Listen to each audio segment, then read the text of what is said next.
La méritocratie est un thème qui soulève un très large débat, soit au niveau national, soit au niveau international. Pour moi, la méritocratie est extrêmement importante, parce que la méritocratie est inhérente à l'être humain. Tous cherchons à être le meilleur. Je dirais que cela vient depuis Athènes, du début des Olympiades, où on a toujours donné la médaille d'or aux meilleurs. Alors, la méritocratie se fait présente dans l'être humain.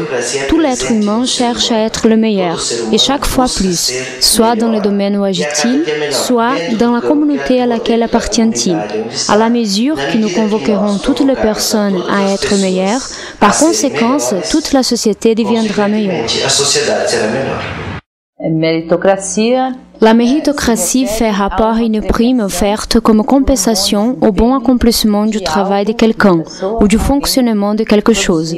Il ne s'agit seulement d'une mesure de valeur économique, mais de valeurs économiques, quantitatives, qualitatives, idéologiques et pourquoi pas ontologiques. Ideológico e, por que não, ontológico.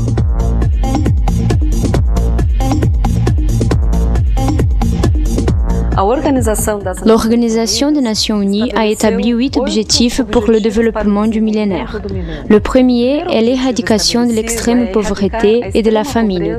Le gouvernement brésilien a déjà atteint son but et par conséquent, le pays passe au-delà de l'éradication de la pauvreté et de la famine, car il a créé le plan national de travail décent. Afin de mettre en place ces plans, il ne suffit pas de donner seulement à ceux qui ont besoin, il faut aller au-delà. Aqueles que têm necessidade. É preciso ir além. Nous avons le projet Florescer pour les enfants et les adolescents qui n'ont pas assez fortement le suivi de leur famille, afin d'éviter des risques sociaux. Donc, je pense que la méritocratie est là. Ces enfants développeront leurs talents et vont recevoir par mérite. Le programme Crescer est un vrai projet qui englobe tous les cours de l'entreprise Randon. Toutes les entreprises du groupe ont une politique d'éducation. Donc, je dirais que la méritocratie est toujours ici, dedans les entreprises Randon. Ela é já praticamente dado no Rio Grande do Sul. L'universalisation de l'éducation obligatoire est-elle presque une donnée pratiquement attente à l'État du Rio Grande do Sul. Et aussi, après être alphabétisé, évidemment, le monde demande beaucoup plus. Donc, il faut une évolution permanente. Voilà pourquoi cet outil, la méritocratie, doit-elle être incorporée non seulement à l'éducation, mais principalement, parce que c'est avec l'éducation que tout commence.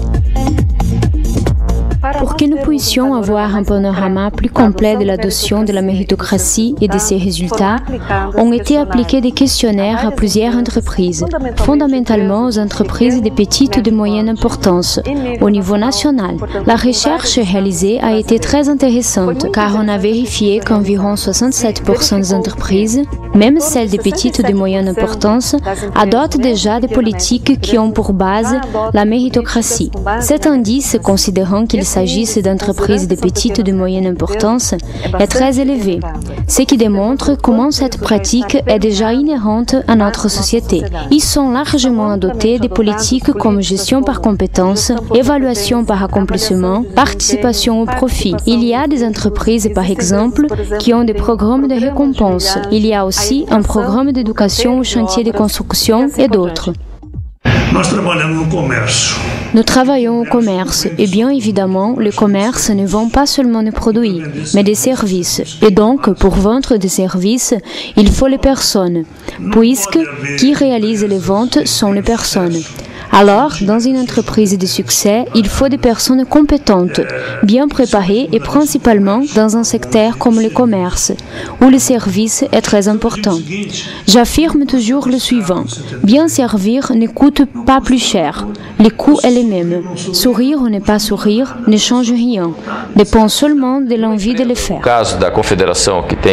Dans une entreprise, ou comme dans le cas de la Confédération, qui a 87% des entreprises des petits petite ou de moyenne importance, c'est fait cela depuis longtemps. Cela existe dans la relation informelle entre l'entrepreneur et l'employé, sans une réglementation officielle. Par exemple, s'il faut faire une livraison d'une commande, ce n'est pas un effort. Non, travaillez bien ici pour gagner plus. Nous payons à l'acte. Un autre exemple, dans la construction, cette mesure existe depuis plusieurs années, ce qui n'est rien d'autre qu'un bénéfice direct à la personne qui a aidé à accomplir une tâche en but. L'année dernière, nous avons créé une amélioration du système avec notre programme de récompense. C'est la question des objectifs. Il y a les objectifs de l'entreprise, les objectifs du groupe et les objectifs individuels. Cela vous donne des milles qui, à la fin de l'année, se convertissent en bonus d'un salaire à un salaire et demi, selon le niveau de rémunération. Il y a aussi des programmes que nous réalisons dans le chantier de construction, avec les travailleurs à travers la distribution des protocoles de rationnement d'eau, d'énergie, 5S, collecte sélective. Le collaborateur qui distribue ces protocoles dans sa communauté gagne des suppléments d'alimentation essentiels, offerts par notre entreprise. Ce qui les conduit exactement à enseigner dans sa communauté ce qu'ils ont appris. Voilà quelques exemples de ce que nous cherchons. La Petrobras est très grande, très complexe.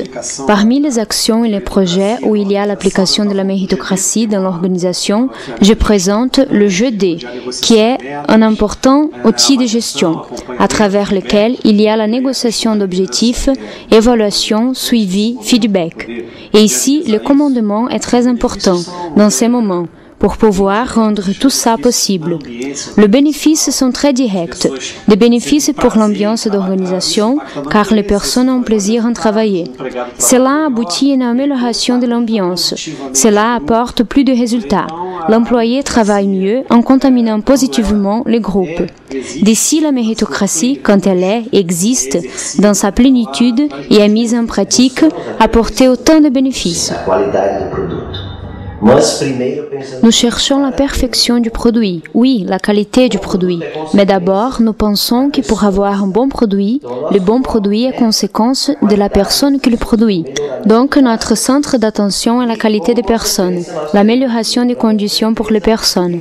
Et par conséquent, nous aurons l'amélioration de l'entreprise et des produits, une meilleure qualité de l'entreprise et des produits. C'est aussi très intéressant le programme du gouvernement de l'État, lequel est en train d'implémenter la méritocratie non seulement dans la gestion du gouvernement, dans son ensemble, mais fondamentalement dans l'éducation. Dans la gestion de l'État du Rio Grande do Sul, vous avez appliqué la méritocratie dans un secteur du gouvernement? Tout ce que nous faisons de nouveau, nous le faisons à travers la loi. Alors, nous avons cette loi, la loi de la méritocratie. Nous l'avons implémentée quand nous avons créé la carrière du gestionnaire, dans cette année de 2010. La carrière des gestionnaires est-elle complète? Indique-t-elle comment être admis dans la carrière? Quels sont les requis? Quel est le processus d'évolution dans la carrière, y étant la méritocratie incluse? Donc, plusieurs carrières font déjà cet exercice et cela motive beaucoup d'autres fonctionnaires publics, quand on paye par productivité, ce que nous avons voulu faire. Afin d'introduire cette nouvelle culture professionnelle en éducation, nous avons proposé d'évaluer et de payer un 14e salaire aux professionnels qui atteignent les objectifs établis. Nous aimerions présenter un exemple majeur d'application et adoption de la méritocratie qui est le Recanto Maestro. Antonio Meneghetti, faculté, qui est intégré au Recanto Maestro, nous apporte l'opportunité de développer ces projets sur la méritocratie. Dans ces projets universitaires, nous mettons en relief quelques plans de gestion qui ont lieu au Recanto Maestro et qui deviennent évidents grâce à l'application de la méritocratie, comme par exemple la propre Antonio Meneghetti faculté, l'hôtel Capo Zorial, l'entreprise originale et l'auberge Recanto. A empresa Originale e a pousada Recanto. Valor que existe La valeur qui existe derrière la méritocratie est une valeur humaine très grande. Nous rachetons la valeur que chaque être humain possède et cela, moi-même, j'ai vécu ici au Recanto Maestro. Les personnes sont les principaux facteurs de notre affaire.